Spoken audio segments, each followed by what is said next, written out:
உலகளாவிய தமிழ் சொந்தங்களுக்கு வணக்கம். இது உங்கள் காந்தினி சமையல் சேனல்.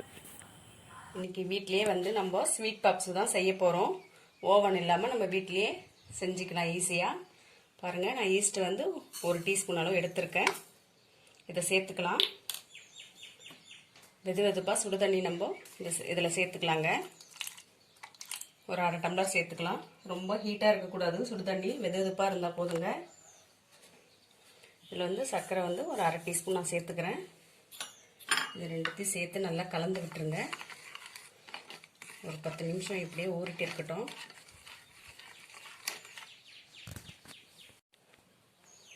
பாருங்கள், ஈஸ்ட்டு நல்லா நமக்கு உப்பி வந்துடுச்சு. இப்போ நம்ம மாவு பிசைஞ்சிக்கலாம். இந்த மாதிரி ஒரு பவுல் எடுத்துக்கோங்க. நான் 1 கப் அளவு மைதா எடுத்திருக்கேன். இது 200 கிராம் இருக்கும். இது சேர்த்துக்கலாம். நான் பாருங்கள், 1 டீஸ்பூன் அளவு பட்டர் எடுத்திருக்கேன். எடுத்துட்டு நல்லா பிசைஞ்சிக்கலாம்.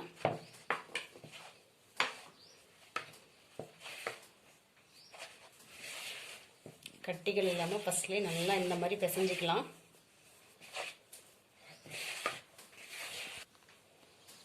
பாருங்கள், ஈஸ்ட்டு நம்ம எடுத்து போட்டு சேர்த்துக்கலாம். கொஞ்சம் கொஞ்சமாக விட்டு நல்லா பிசைஞ்சிக்குங்க. பாருங்கள், மாவு நல்லா இழுத்து நல்லா பிசைஞ்சிக்குங்க. எந்த அளவுக்கு நீங்கள் பிசைறீங்களோ அந்த அளவுக்கு தான் பன்னு நமக்கு நல்லா சாஃப்டாக கிடைக்கும். பாருங்கள், இந்த மாதிரி நல்லா பிசைஞ்சிக்குங்க.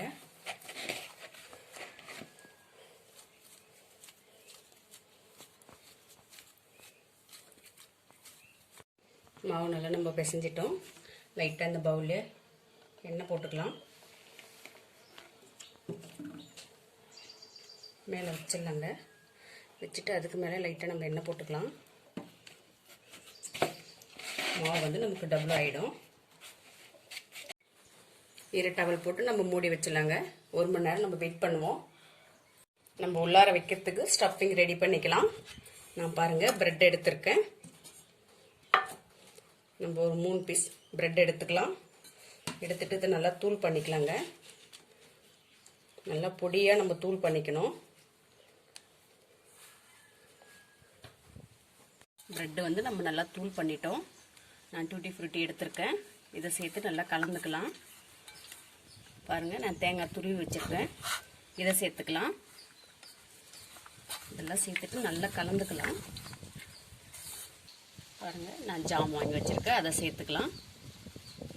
சேர்த்துட்டு நல்லா பிசைஞ்சிக்கலாம். ஜாமெல்லாம் போட்டு கொடுத்தா குழந்தைங்க நல்லா விரும்பி சாப்பிடுவாங்க.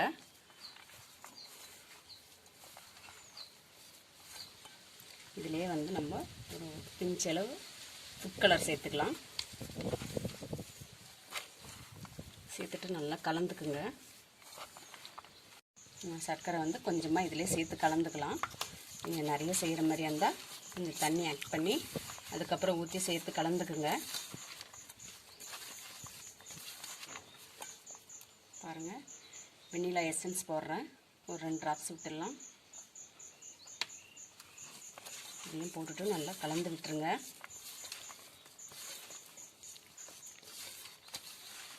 அவ்வளோதாங்க, இது ரெடி ஆகிடுச்சு. நமக்கு 1 ஹவர் ஆகிடுச்சு. நம்ம எடுத்து பார்த்துக்கலாம். மாவு பாருங்கள், நல்லா உப்பி வந்துடுச்சு.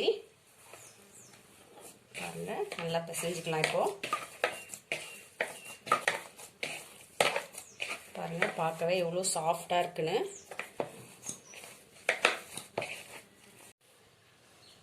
இந்த கட்டையிலே நம்ம தேய்ச்சிக்கலாம். மேலே மாவு போட்டுக்கலாம் லைட்டாக.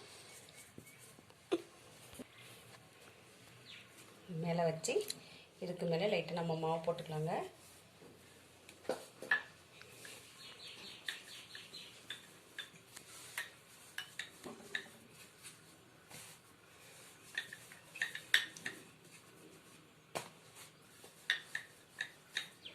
பாருங்கள், ரொம்ப தின்னாக தேய்க்காதீங்க.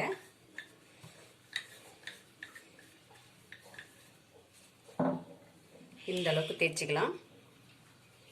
பாருங்கள், ஒரு 1/2 இன்ச்சு இருக்கும். இந்த அளவுக்கு நம்ம தேய்ச்சிக்கலாம். மேலே மாவுலாம் இருந்தால் இந்த மாதிரி ஒரு ப்ரஷ் வச்சு தள்ளிக்கலாங்க. பாருங்கள், அரை டீஸ்பூன் அளவு சர்க்கரை சேர்த்து லைட்டாக தண்ணி ஊற்றி இந்த மாதிரி கலந்துக்குங்க. இந்த ஓரம் ஃபுல்லாக இந்த மாதிரி வச்சுக்கலாம். இந்த மாதிரி அப்ளை பண்ணிக்கோங்க. பாருங்கள், நம்ம ரெடி பண்ணி வச்சுருந்த ஸ்டஃபிங் எடுத்து உள்ளார வச்சுக்கலாம்.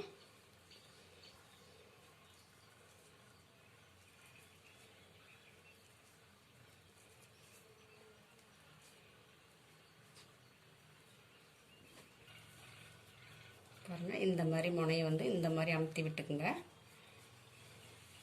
இப்போ வந்து இதுக்கு மேலே நம்ம லைட்டாக மாவு போட்டுக்கலாம். இப்படி கையாலே கொஞ்ச நேரம் இப்படி அமுத்தி விட்டுக்குங்க.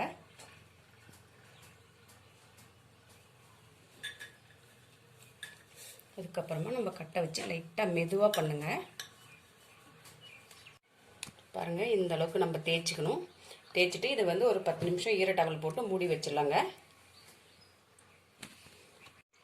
10 நிமிஷம் ஆயிடுச்சு, நம்ம எடுத்துக்கலாம். பாருங்கள், நல்லா உப்பி வந்திருக்கு. மேலே இருக்கிற மாவெல்லாம் தள்ளிடலாங்க.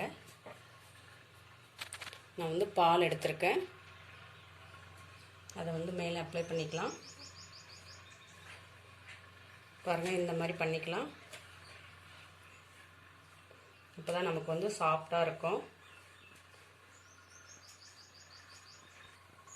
பாருங்கள், இந்த சைடில் கூட நல்லா தேய்ச்சிக்கங்க. அப்போ தான் நமக்கு எல்லாம் ஃபுல்லாக வந்து ப்ரௌன் கலராக வரும் நமக்கு. நீங்கள் தட்டு இருந்தால் வச்சுங்க, இல்லை நான் கேக் டின்லேயே வச்சுருக்கேன். நீங்கள் தட்டு இருந்தால் கூட பரவாயில்லைங்க. அதில் வந்து ஆயில் நான் போட்டிருக்கேன், எண்ணெய் தேய்ச்சிட்டு அதுக்கு மேலே நம்ம எடுத்து அதை வச்சுக்கலாங்க. பாருங்கள், கடாயிலே வைக்கிறேன். நான்ஸ்டிக் கடாயிலே இந்த மாதிரி ஒரு ஸ்டாண்ட் வச்சுருங்க. சப்போஸ் உங்களுக்கு ஸ்டாண்ட் இல்லைன்னா இந்த மாதிரி ஒரு தட்டு இருந்து இந்த மாதிரி கவுத்து வச்சு அதுக்கு மேலே இப்படி பாத்திரம் வச்சுக்குங்க. நான் ஒரு 10 நிமிஷம் ஹீட் பண்ணி வச்சுருக்கேன். மேலே வச்சிடலாங்க. நான் வந்து இட்லி தட்டு தான் போட்டிருக்கேன். போட்டு இந்த மாதிரி மூடி வச்சிடலாங்க. மூடிட்டு ஒரு 1 hour வெயிட் பண்ணுவோம். லோ ஃப்ளேம்லேயே வச்சு செய்யுங்க. பாருங்கள், நான் அடுப்பில் இருந்து எடுத்துட்டேன் பப்ஸை. மேலே வந்து நம்ம எண்ணெய் இந்த மாதிரி அப்ளை பண்ணிக்கலாம். நீங்கள் அந்த மாதிரி கடாய் இல்லைன்னா நீங்கள் குக்கரில் கூட சால்ட் அடியில் யூஸ் பண்ணிவிட்டு ஒரு ஸ்டாண்டு வச்சு இந்த மாதிரி வச்சுக்கோங்க. ஆயில் வந்து ஃபுல்லாக அப்ளை பண்ணிடலாம். நல்லா ப்ரௌன் கலரில் நமக்கு பப்ஸ் ரெடி ஆகிடுச்சு பாருங்கள்.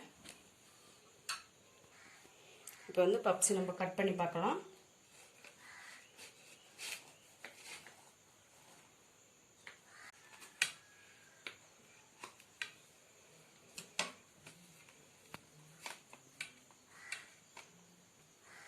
பாருங்கள், நமக்கு அழகாக வந்திருக்கு. இவ்வளோ சூப்பராக இருக்குது பாருங்கள். நம்ம போய் பேக்கரியில் வாங்குறதை விட்டுட்டு நம்ம இந்த மாதிரி வீட்லேயே இந்த மாதிரி செஞ்சு சாப்பிட்லாம். வந்து தோசை பண்ணுன்னு சொல்லுவாங்க, இல்லைனா தேங்காய் பண்ணுன்னு சொல்லுவாங்க, பப்ஸுன்னு சொல்லுவாங்க, எப்படி ஒன்றா சொல்லுவாங்க. பாருங்கள், எவ்வளோ அழகாக வந்திருக்கு பாருங்கள். நீங்களும் இந்த மாதிரி வீட்லேயே குழந்தைங்களுக்குலாம் செஞ்சு. இந்த வீடியோ பிடிச்சிருந்தா லைக் பண்ணுங்கள், ஷேர் பண்ணுங்கள், கமெண்ட் பண்ணுங்கள். மறக்காமல் காந்தினி சமையல் சேனலுக்கு சப்ஸ்கிரைப் பண்ணுங்கள். தேங்க்ஸ் ஃபார் வாட்சிங்.